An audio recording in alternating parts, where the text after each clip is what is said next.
pas trop tarder pour enfourner, du rythme, de la cadence, avec souplesse. Relocaliser, d'aller plus vers des circuits courts et des produits de qualité et locaux. Je veux communiquer avec les gens. Je ne pourrai plus me passer de mon moulin. C'est pas que du pain, c'est aussi quelqu'un derrière qui l'a fabriqué. Le Sud Touraine dans l'assiette, un podcast avec celles et ceux qui font l'alimentation locale. Martin Desplat, Agnès Mathieu et Christian Hautois, Jean-Baptiste Jamin et Léonie Lecreffe ont en commun de cultiver des céréales et pour tout ou partie de les transformer pour fabriquer des produits à consommer en Sud-Touraine. Du pain, des torsades, des gaufrettes ou des préparations pour gâteaux, ils m'ont expliqué leur choix. Mais avant de les écouter, faisons un tour rapide du paysage céréalier. Les céréales cultivées en Sud-Touraine sont le blé tendre, qui occupe 40% des surfaces cultivées, l'orge, le colza, le tournesol et sur des surfaces plus confidentielles, des céréales secondaires comme le millet, le sarrasin, le sorgho ou encore le maïs. En majorité, ces céréales sont vendues à des coopératives et partent vers l'export. Néanmoins, pour répondre aux attentes des consommateurs, les coopératives ont impulsé plusieurs types de cahiers des charges. Des labels ou des normes telles que la HVE, haute valeur environnementale, permettent aux agriculteurs de mieux valoriser leur production. Je suis partie à la rencontre d'agricultrices et agriculteurs du Sud-Touraine qui ont fait le choix de transformer leurs céréales pour fabriquer des produits alimentaires made in Sud-Touraine. Choix économique, philosophique, pédagogique, Martin Desplat, la famille Hautois, Jean-Baptiste Jamin et Léonie Lecreffe nous font entrer dans les coulisses de leur production.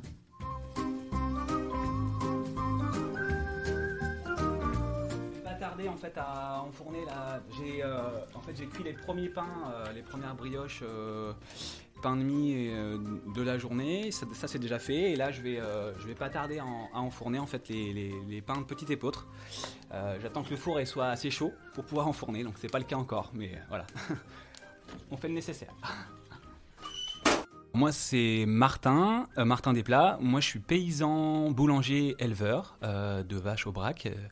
Moi je me suis installé il y a 1 an et quelques mois sur une ferme de 60 hectares, 50 hectares de céréales et une dizaine d'hectares de prairies permanentes pour que les vaches puissent pâturer l'été. Sur les 50 hectares, du coup, je cultive des céréales diversifiées, blé, seigle, petite épeautre. Ces céréales sont transformées à la ferme en farine. J'ai un moulin sur la ferme en meule de pierre et cette farine est en partie utilisée par des boulangers qui boulangent sur la ferme et par moi-même aussi. Moi je panifie 2 fois par semaine, le mercredi et le jeudi.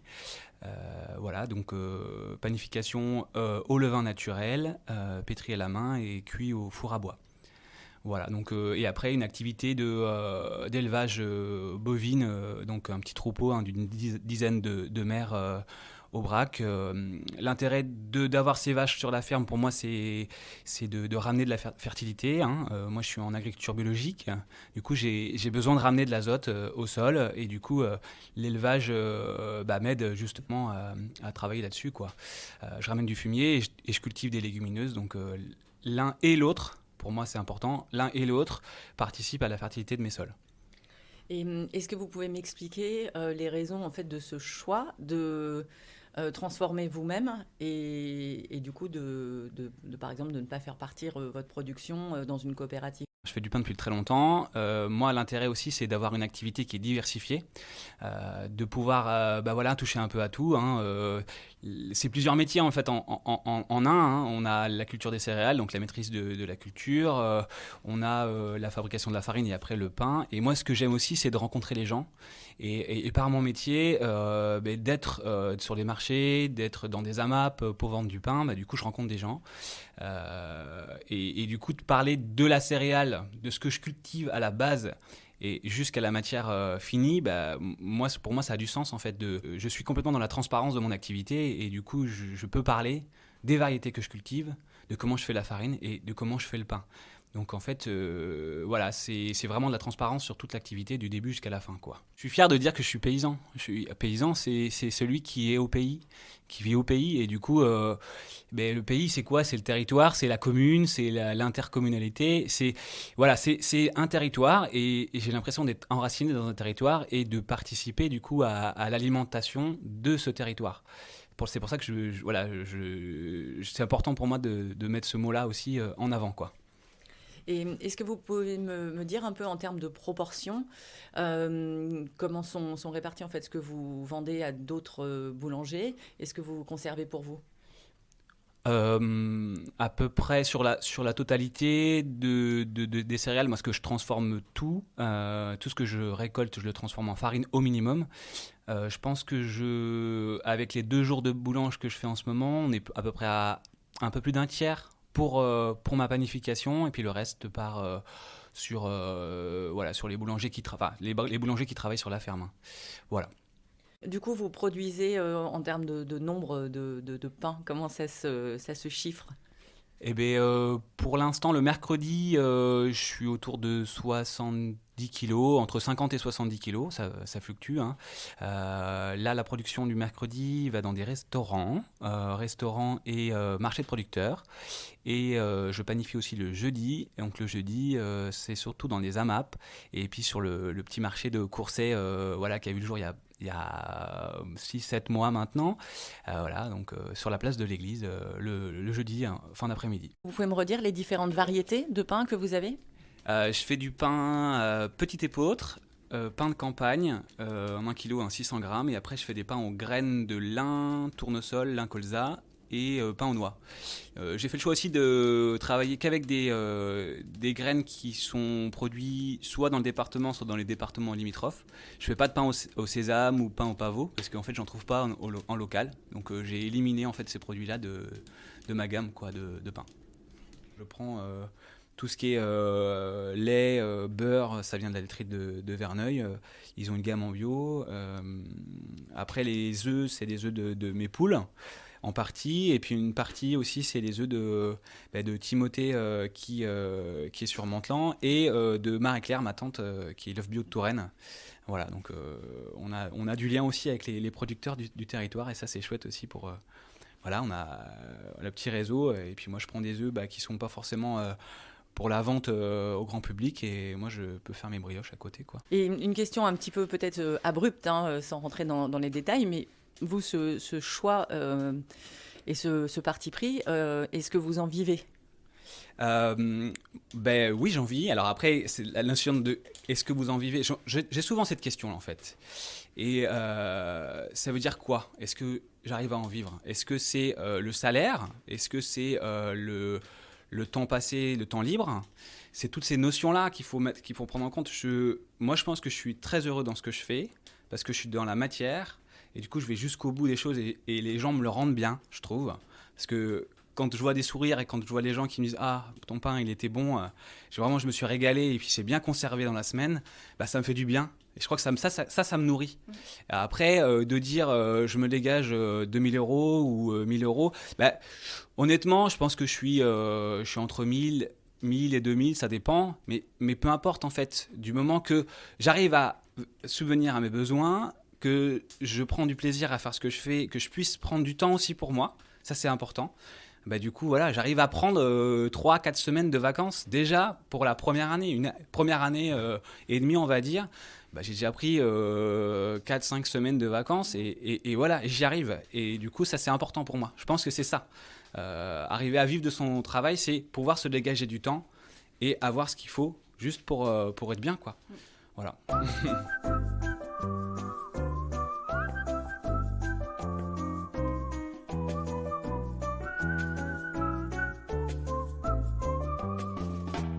Partons maintenant à la rencontre d'Agnès, Mathieu et Christian Hautois. Nous sommes en Indre-et-Loire, au sud de Loches, situé également au sud de Tours, dans la petite commune de Belchâteau. Et nous gérons une exploitation céréalière depuis 1998. Et on a installé un atelier de transformation de gâteaux secs pour transformer nos récoltes, une partie de nos récoltes en gâteau sec. Est-ce que vous pouvez me dire combien d'hectares vous cultivez ? Qu'est-ce que vous cultivez sur l'ensemble de ces terres ? Et pourquoi vous avez fait le choix de faire une partie en transformation ici ? Alors on cultive actuellement 200 hectares, on est 3 sur l'exploitation.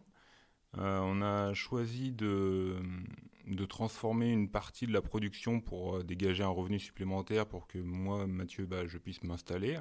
Avant, je travaillais à l'usine parce qu'on n'avait pas une surface suffisamment conséquente. Alors en culture, on fait principalement blé, colza, blé dur et tournesol. Il nous arrivait de faire du sorgho, de faire quelques autres cultures, mais vraiment périodiques. Une grande partie de notre récolte part à la coopérative qui est COC, Centre Oise Céréales. Ils ont de leur côté une usine de trituration pour le colza, pour le transformer en huile de colza que l'on récupère, qu'on incorpore donc dans les gaufrettes. Et après, le blé tendre qu'on produit, on en transforme une partie au moulin de Surgères, un moulin de lycée professionnel. Et on récupère comme ça notre farine pour également l'incorporer dans nos gaufrettes. Et ça représente quelle partie de la production ? Est-ce que vous savez ? Ça représente vraiment une partie très très infime. Tout ce qui est côté transformation, ça représente à peu près 10 arts en blé. Pour le colza, c'est encore moindre. Donc c'est vraiment tout petit. C'est tout petit, mais néanmoins, d'un point de vue économique, ça fait une différence.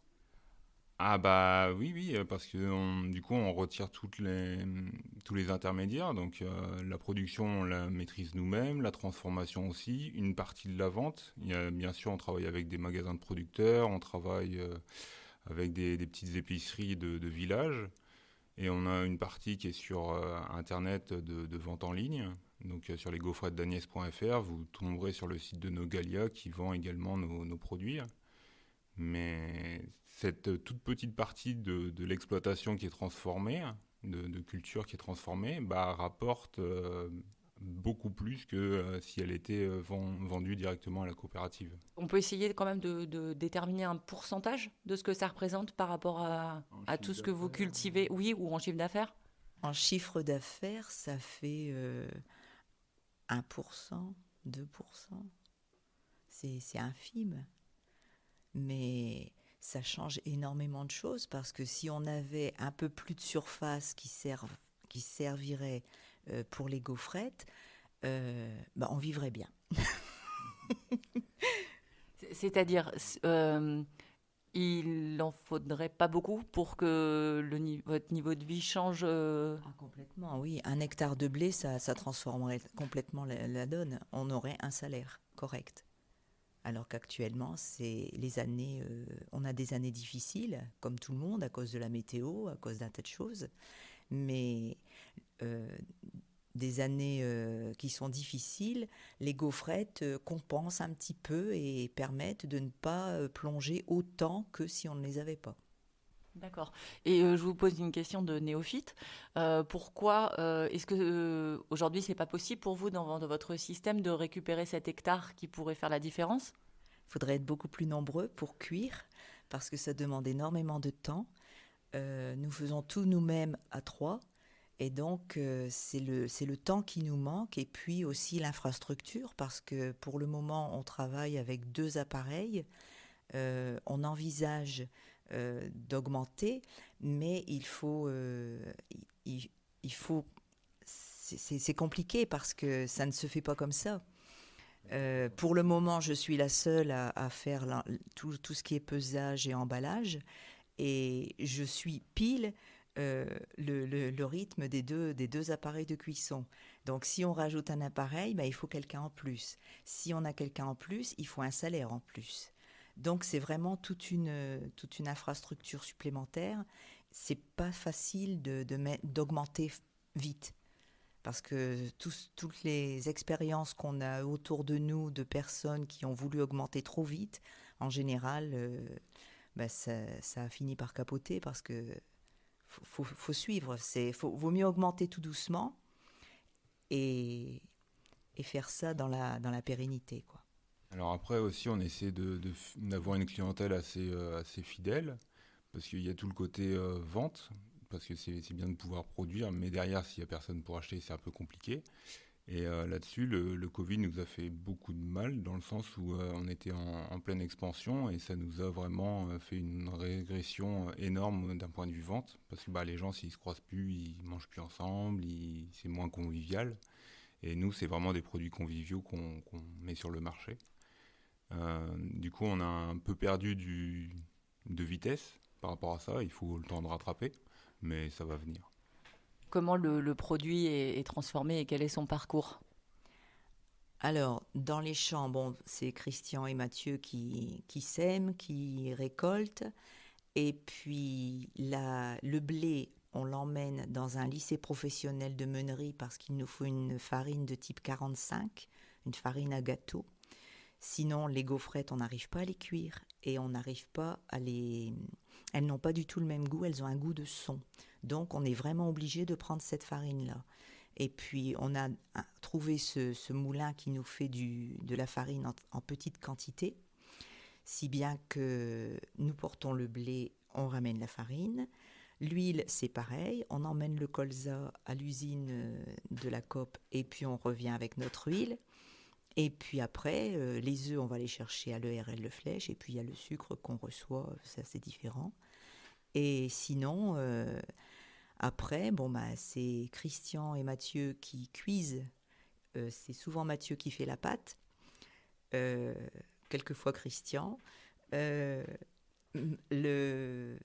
La cuisson, c'est les hommes. Le pesage et l'emballage, c'est moi. Et puis souvent, c'est moi qui fais les tournées pour les ventes. Alors, c'est bien, ça fait une belle transition justement pour parler des ventes. Vous l'avez pareil aussi un petit peu dit tout à l'heure, mais quels sont en fait, comment vous démarchez vos lieux de distribution et comment vous créez votre réseau pour vendre en Sud-Touraine et localement ? On est quelquefois contacté par des magasins. D'autres fois, c'est nous qui contactons des magasins et en général, on laisse un paquet de gaufrettes pour qu'ils puissent savoir ce qu'ils vendent. On est dans des magasins de producteurs, on est sur Jouer-les-Tours à Tour de Ferme, on est à la Charrette à Chambray, on est à la Charrette à Truy. On a l'office de tourisme de Montrésor pendant la saison qui nous vend nos gaufrettes aussi. Et puis on a des magasins, on essaie d'avoir de nouveaux magasins. Souvent, c'est par le bouche à oreille, des personnes qui nous disent « Tiens, vous devriez aller dans tel magasin, dans tel endroit ». Alors, on essaie d'avoir un réseau à peu près équilibré. Et sinon, moi, je fais un marché à Pérusson une fois par mois, le premier vendredi du mois. Après, on fait les marchés de Noël et puis des marchés exceptionnels, des marchés nocturnes, des choses comme ça. Et vous faites aussi un peu de vente directe à la ferme ? Oui, les gens, s'ils veulent venir, ils peuvent venir, mais il faut qu'ils téléphonent avant parce que on n'est pas toujours là. On est souvent là, mais on n'est pas toujours là. Et comme il n'y a pas de magasin sur l'exploitation, et puis il y a aussi la vente en ligne sur la plateforme Nogalia en tapant lesgaufrettesdagnès.fr. Et alors après, je ne sais pas comment ça se quantifie en termes de production. Est-ce que ça en nombre de paquets, en kilos produits, est-ce que vous produisez aussi tout le temps, toute l'année, ou est-ce qu'il y a des sessions en fait de production ? Alors le nombre de paquets à l'année, on était autour de 4000 en 2019 quand on commençait à bien marcher. Il y a des périodes de creux. La période du Covid, on a perdu presque 30% de nos ventes. Au niveau des pics, on a des pics souvent au niveau des vacances parce que les mamies aiment bien offrir un petit paquet de gaufrettes à leurs petits-enfants. Et puis les périodes de Noël, alors là, c'est une très grosse période pour nous. Parce que comme le paquet fait un peu paquet cadeau, en plus le prix est relativement correct, donc ça fait un petit cadeau pas trop cher.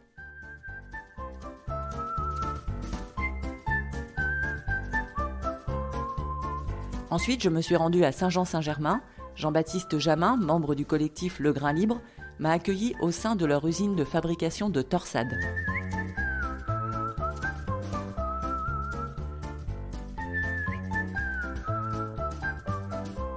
Jean-Baptiste Jamin, donc je suis un des membres du Grain Libre, paysan depuis 2008 sur Loches.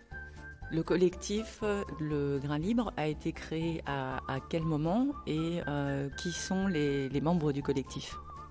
Donc il a été créé dans les débuts des années 2010, donc la réflexion a démarré en 2011 et puis gentiment on a créé le collectif, je sais plus, en 2012 ou 2013 quoi, mais après mûrissement des envies et des objectifs de chacun.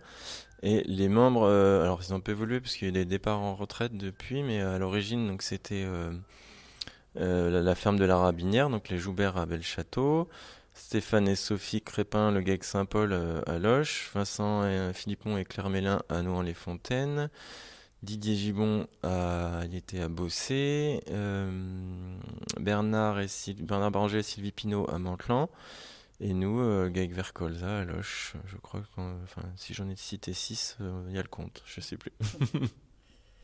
Et alors, quelle était la réflexion initiale et l'objectif, on va dire, initial ? L'objectif de départ, il y en avait plusieurs, donc c'était d'une de valoriser des céréales variétés anciennes qui étaient à l'époque, dans les débuts des années 2010, n'étaient pas hyper faciles et c'était réglementé, on n'était pas trop dans le droit de vendre des céréales, on avait le droit de les transformer et les commercialiser donc sous une forme transformée. Donc fabriquer des pâtes ou du pain, c'était un moyen de valoriser des variétés anciennes de blé qui n'étaient pas inscrites au catalogue.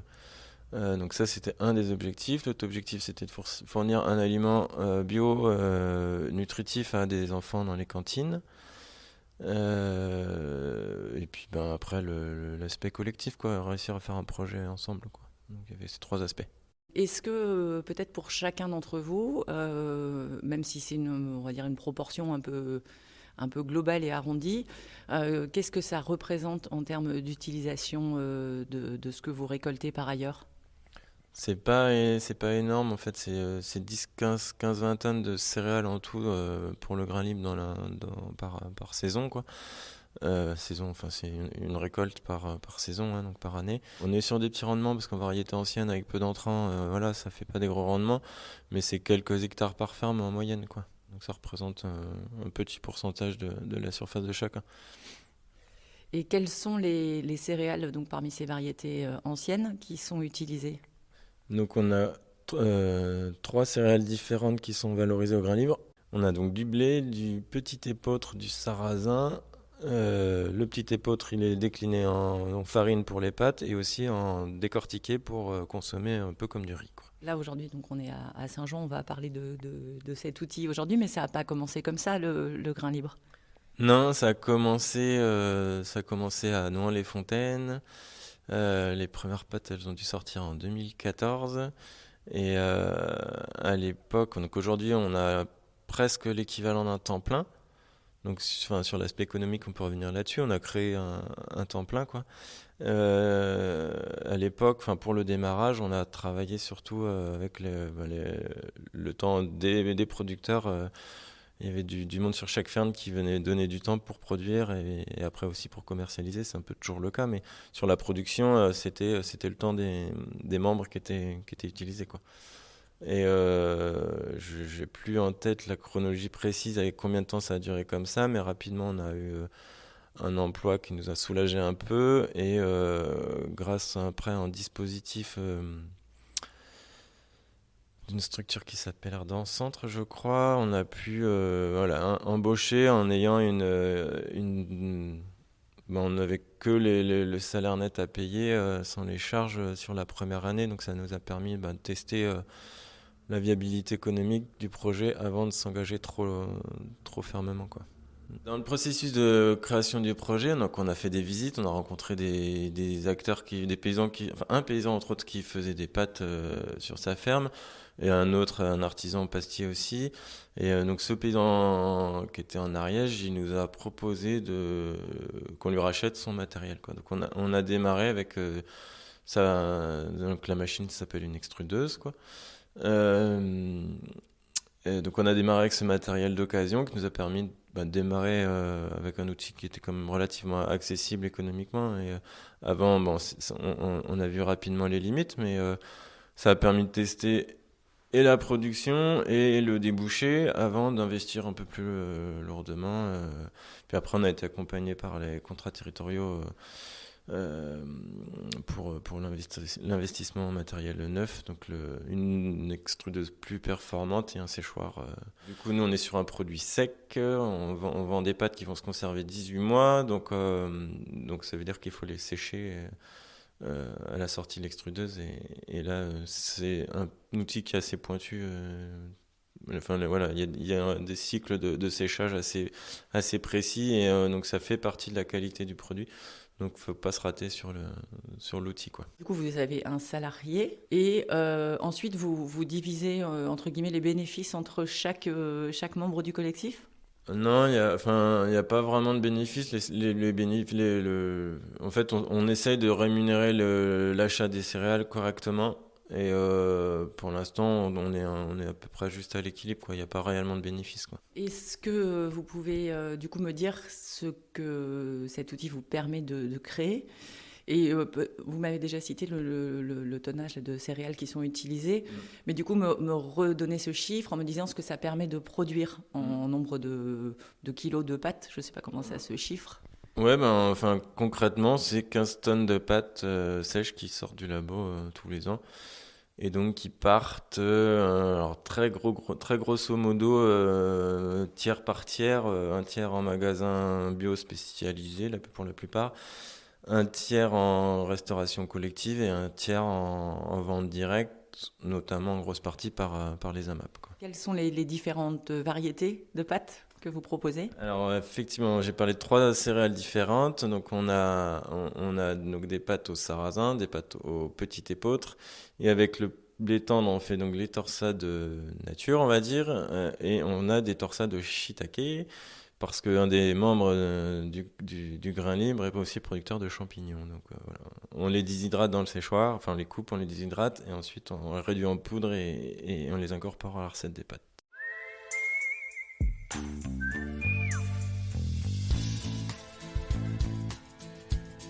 Pour terminer ce voyage de la transformation céréalière en Sud-Touraine, je suis allée rencontrer Léonie Lecrève dans son moulin.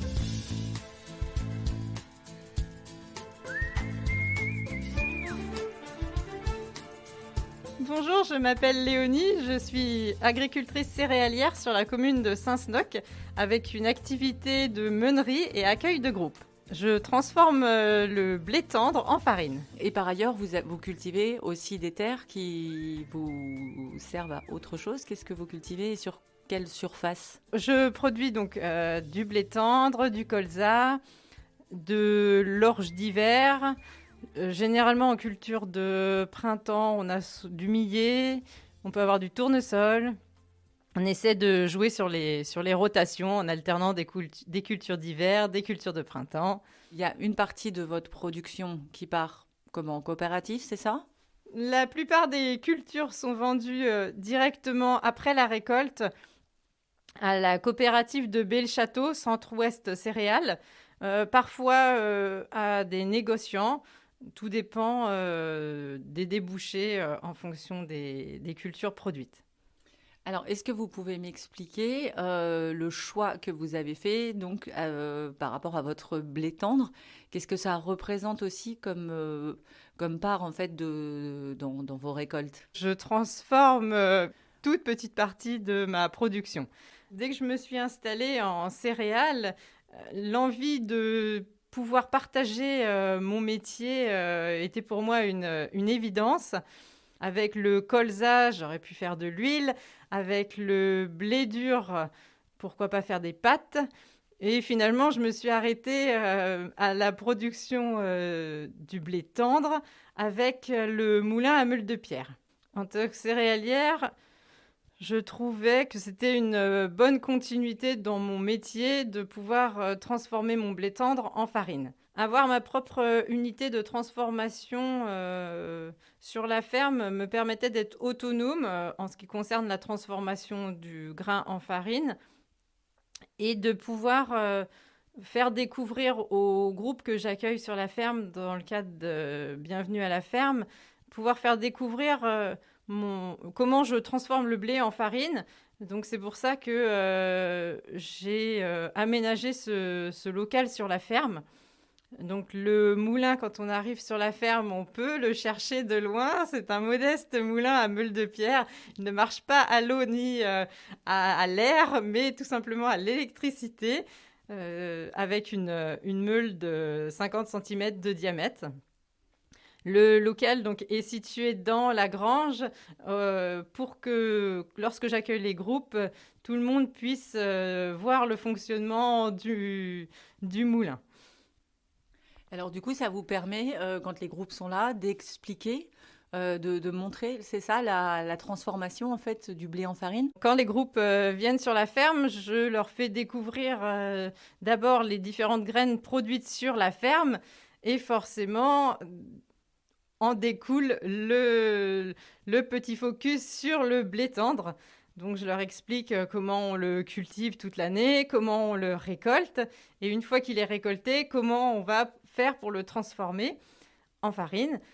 J'ai pour cela différents petits ateliers dans lesquels ils peuvent pratiquer, ils peuvent s'exercer. Et à la fin, une fois qu'ils ont compris comment on allait faire sortir la farine cachée à l'intérieur des grains de blé, je leur montre le fonctionnement du moulin à meule de pierre. Ensuite, cette farine, vous en faites quoi? Donc la farine, on la consomme soit sous forme de pain, de crêpes, ou alors j'élabore des préparations pour faire des gâteaux dans lesquels il n'y a plus qu'à rajouter les ingrédients frais. Donc la farine est plutôt vendue auprès des particuliers. Donc soit de la farine qui va de la semi-complète à la complète, donc de la T80 à la 150. Les personnes qui veulent de la farine intégrale, c'est parfaitement possible aussi. Et ensuite, on trouve aussi les préparations pour faire des gâteaux que l'on peut retrouver soit à la ferme ou soit au magasin de producteurs Saveurs Lochoises à Loches. Pour vous, en fait, c'est un choix qui permet à la fois de vulgariser, j'imagine, par rapport à votre métier. Et aussi, est-ce que c'est un choix qui, quand même s'il est petit par rapport au reste de vos productions, fait la différence ou a son importance? Donc, la transformation du blé en farine représente une infime partie de mon revenu annuel. Néanmoins, cela me permet de valoriser ma production. Le plaisir de transformer sa production, c'est aussi de pouvoir aller à la rencontre des gens pour expliquer son métier, faire découvrir les produits que l'on peut faire avec et faire découvrir ou redécouvrir le bon goût de la farine fraîche.